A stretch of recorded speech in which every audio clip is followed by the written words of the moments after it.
Fala pessoal, tudo bem com vocês? O Corinthians está nas quartas de final da Copa Sul-Americana, com Hugo decisivo mais uma vez. 3 penalidades e olha, salvando 2 match points do Bragantino e teve a virada do Bragabu durante o jogo. O Corinthians começa bem, sai na frente, toma uma virada e leva para os pênaltis, algo que a gente precisa falar, mas aí no final brilhou a estrela do novo goleiro e talvez o novo ídolo da nação corintiana. Chega mais, eu sou o Chico Garcia, inscreva-se no canal e vamos juntos! Bora, turma, vamos falar dessa classificação do Corinthians sofrida, do jeito Corinthians. É assim que é torcer pro Corinthians? É desse jeito, rapaziada? Precisa desse sofrimento todo? Venceu o primeiro jogo fora de casa, tava jogando em casa, abriu o placar. Tava muito tranquilo, mas não. O Corinthians não, ele não gosta de tranquilidade, ele não gosta do marasmo, né? Ele tem que dar um sofrimentozinho porque parece que senão não tem graça.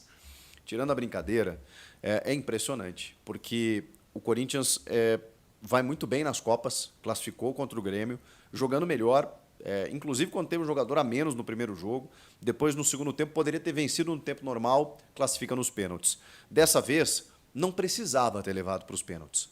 O jogo contra o Grêmio até foi um pouquinho mais equilibrado e tudo mais, beleza. Esse jogo não precisava. O Corinthians venceu a primeira partida. Foi encarar um Bragantino que ainda está oscilante na temporada, não teve nem o Elinho no jogo e que precisava se soltar porque ia buscar o resultado, mas o Corinthians aplicou meio que uma estratégia oposta, inversa, que eu achei interessante, atacou o Bragantino, buscou o Bragantino até pela escalação. O Ramon coloca Igor Coronado e Rodrigo Garro juntos. O Coronado mais próximo do Giovani, o homem da referência. O Garro flutuando, né, circulando bem. 2 volantes, o Rian e o Charles. Gostei desse sistema, com 2 volantes e 2 meia-articuladores para a chegada de um centroavante ou um atacante. Os 2 alas, o Fagner, que fez um bom jogo. E eu tenho sido um crítico do Fagner, mas ele fez um bom jogo. O Matheus Bidu, que é um novo titular da posição, que precisamos ser justos, está jogando muita bola, e 3 zagueiros, com o André Ramalho. Ele, quando preservava jogadores, normalmente tirava o André, deixava o Félix Torres com o Kaká e o Gustavo Henrique. Dessa vez ele deixou o André, que fez um jogo exuberante, fabuloso. Como joga bola esse André Ramalho. Que achado do Corinthians esse André Ramalho. Ele tá em todas as partes do campo, ele é um zagueiro que ataca, que finaliza, que arma o jogo, que lidera o sistema defensivo, que sai jogando com a bola dominada, que tem muita maturidade. Perdeu o pênalti, é verdade, e esse é o drama dos pênaltis. Você deixa levar para os pênaltis e corre o risco do André Ramalho, que foi um cara que jogou demais nos 90 minutos, que vem jogando muito bem. Daqui a pouco, né, tentou tirar do goleiro, a bola subiu demais, correu o risco de, numa fatalidade, eliminar o time. Porque não seria culpa dele. Enfim, uma questão ali mais pontual dos pênaltis, mas no jogo, cara, ele vem jogando uma enormidade, um absurdo que joga o André Ramalho. E tá jogando todos os jogos, e chegou, cara, da Europa agora há pouco, e assim, sabe, sobrando, deitando. E numa linha de 3, ele voa, ele cresce, porque aí ele se solta, ele joga como um volante, ele avança a linha, ele cai pela direita quase como um apoio ao lateral. Ele meio que tenta carimbar as bolas, assim, do tipo, dá pra mim que eu vou começar a resolver a partir de trás aqui a construção do jogo. E quando o clarão se abre, irmão, ele finaliza e finaliza bem. Obrigou o goleiro a trabalhar. Olha, muitas vezes o Fabrício, o goleiro do Bragantino. Enfim, no segundo tempo deu até um voleio, né, que a bola foi por cima, mas o goleiro salvou. Ele estava acossado pela marcação e ele não queria deixar a bola cair, porque ele não tinha tempo de finalizar, e ele dá um voleio e quase faz o gol de empate ali naquele momento. Enfim, o André Ramalho é um grande achado do Corinthians, junto do Gustavo Henrique e do Kaká. O Kaká falhou em alguns momentos ali, ele foi um pouco atrapalhado, especialmente no momento do segundo gol, mas, cara, eu acho que funciona esse trio aí, Kaká, Gustavo Henrique e André Ramalho. Eu acho que o Félix Torres, para mim, individualmente, é o que menos tem jogado. E tá chegando gente aí, né? O Luizão, do West Ham e São Paulo, a gente fala mais na sequência em outros vídeos. Esse foi o time, mas eu esqueci de alguém, né? Um bom time começa por um bom goleiro. Senhoras e senhores, Hugo Souza nasceu para vestir e jogar no Corinthians. É muito louco isso, cara. Porque ele, acho que quis o destino que ele começasse no Flamengo. Mas a vida dele, a missão dele, a meta dele, a sina dele era ser Corinthians. Porque ele é muito Corinthians. Você vê na cara dele o jeito de jogar, o jeito que ele defende o Corinthians, como ele quer dar certo no Corinthians, como ele quer ser contratado pelo Corinthians, como ele quer fazer história no Corinthians. Ele abraçou o Corinthians e essa oportunidade de uma forma comovente, de uma forma que poucas vezes a gente viu. E o Hugo tem uma história de vida como a maioria dos jogadores de futebol, que vem de uma origem humilde, que tem que ser o provedor da casa, que sobe muito rápido, que com 20 anos está vestindo as cores de um grande clube, muitas vezes tendo que ser titular na ausência do goleiro titular que estava machucado, que era o Diego Alves. E aí ele cometeu algumas falhas, subiu um pouco para a cabeça, se deslumbrou, achou que podia mais do que podia, foi autossuficiente e aprendeu, e amadureceu. E estava lá, escondido, no Chaves de Portugal. Parabéns, Corinthians, porque o Corinthians buscou não um goleiro, buscou o goleiro. E o Hugo, eu já falei sobre isso, ele assume a função de goleiro das mais difíceis do mundo. Porque ele chega no momento em que o Cássio está indo embora. O grande ídolo Cássio, em meio a um desgaste aí com a torcida, de pressão para cima dele dos últimos anos, o Cássio resolve ir embora, encerrar o seu ciclo como goleiro do Corinthians. Mas tinha o Carlos Miguel, que era um potencial substituto, ídolo, que podia fechar o gol, jogador de seleção brasileira, jovem, se falava maravilhas e que fechou o gol mesmo nos primeiros jogos. Mas o Carlos Miguel teve uma outra escolha de vida. Ele, os seus empresários e tal, eles preferiram, e a antiga gestão, baixar a multa quando veio uma proposta de fora, mesmo com todo esse contexto, dele poder ficar, ganhar um bom salário, ser ídolo do torcedor do Corinthians, ele preferiu ir embora. Escolhas. Nem cabe a mim julgar. Escolhas. No meio desse cenário, e a torcida magoada, porque, eles começaram o ano com os dois, com Cássio e o Carlos Miguel, e de repente o Corinthians se viu sem nenhum. No meio de tudo isso, chega o Hugo Souza, que eu aqui cheguei a dizer, traz um goleiro afirmado, um goleiro que saiu do Brasil contestado, está escondido lá em Portugal. Calei minha boca. Que personalidade, porque ele assumiu a função de uma maneira espetacular, espetacular. Meus aplausos, Hugo Souza, porque não era fácil fazer o que você fez, não está sendo fácil fazer o que você está fazendo. E ele começou a construir a sua história, começou a construir uma idolatria já, que obviamente vai ser confirmada e referendada por títulos e grandes jogos, mas o que ele fez hoje já está na história.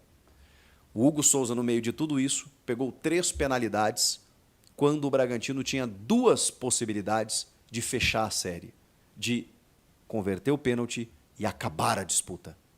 Pois ele foi lá e pegou os 2 pênaltis. E pegou um terceiro e classificou o time. Inacreditável. Hugo Souza, senhoras e senhores, que durante o jogo já tinha pegado muito. E aí vai para os pênaltis e ele resolve, ele decide. E ele tem sido o melhor jogador do time, junto do Rodrigo Garro, do André Ramalho, mas o Hugo tem resolvido. Que goleiro o Corinthians contratou, mas assim acertou na mosca. Parabéns para quem contratou, mas tem que comprar. Eu vou falar sobre isso no outro vídeo. Falando sobre o jogo, o Corinthians, como eu disse, até pela escalação, atacou o Bragantino. E aí, cara, o Fagner dá um lançamento para o Matheus Bidu, que ele chuta, o goleiro espalma. O Corinthians começa a frequentar a área, o Coronado dando tapa aqui e ali, aparecendo muito bem. De repente, o Garro pega uma bola e o Garro tem isso, né? Ele chuta. Como é bom um cara que chuta gol.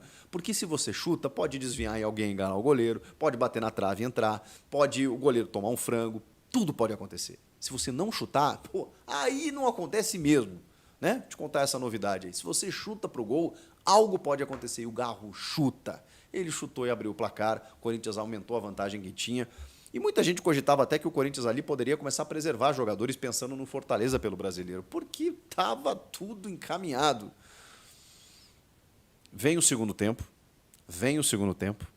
e o Bragantino, obviamente, pela necessidade, cresce no jogo, começa a empurrar o Corinthians, e o Corinthians também baixa a bola.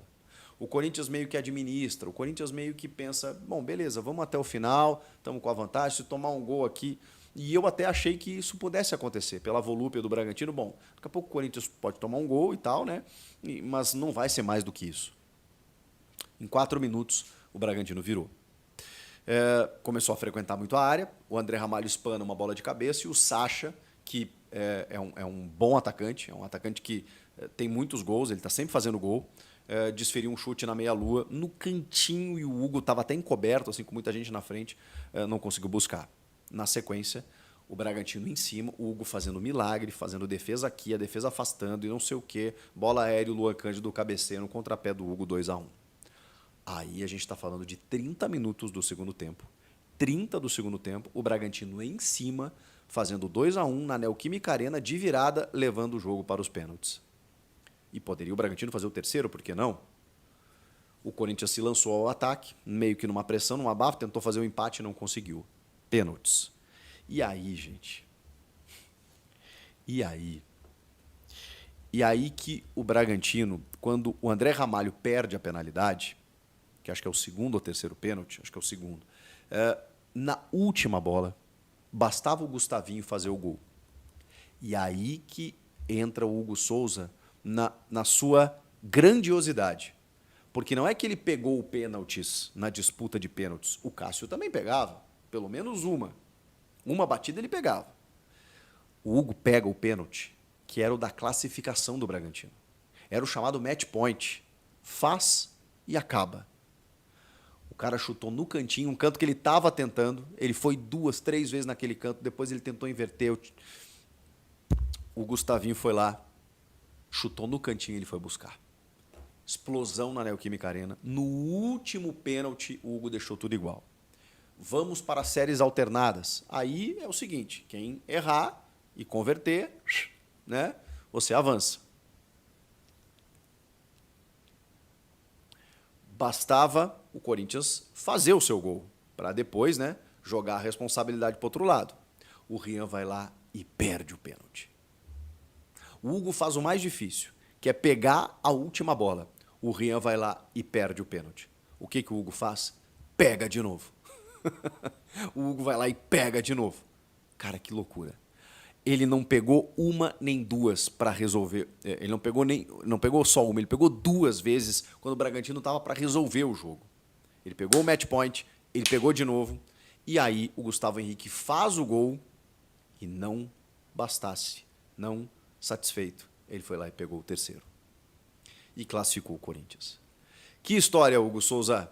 O total responsável por essa classificação de um Corinthians que apagou durante alguns minutos, tomou uma virada do Bragantino numa classificação que parecia tranquila e encaminhada, mas nas mãos do seu grande goleiro e também de ótimas atuações que a gente teve ao longo dos 90 minutos, mas especialmente nas mãos do goleiro, o Corinthians está nas quartas de final da Copa Sul-Americana. E aí, bom, aí tudo pode acontecer, gente, porque é um Corinthians que está ganhando casca, que está encorpando, que está trazendo reforços, que esses jogadores estão entendendo o que é estar no clube, entendendo o que é essa torcida, representatividade. O brasileiro é um capítulo à parte, que não pode ser esquecido e que precisa ser resolvido. Mas é visível que para conquistar as vitórias ou as classificações que o Corinthians tem conquistado nas Copas, é porque tem alguma coisa ali. Tem um time sendo formado.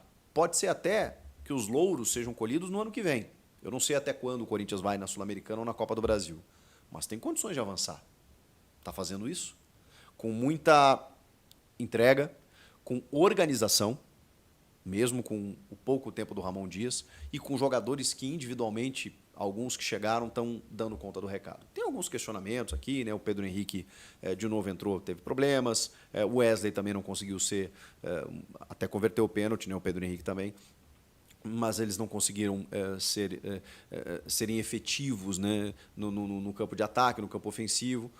O Giovani acho que foi um cara que hoje cumpriu, mas aí tem o Héctor Hernandes para chegar, tem o Martínez no meio, tem o próprio Luizão na defesa, tem outras situações para acontecer, para que o Ramon consiga encontrar um time e, dando atenção para o brasileiro, nas Copas, cara, não sei até onde esse Corinthians pode ir.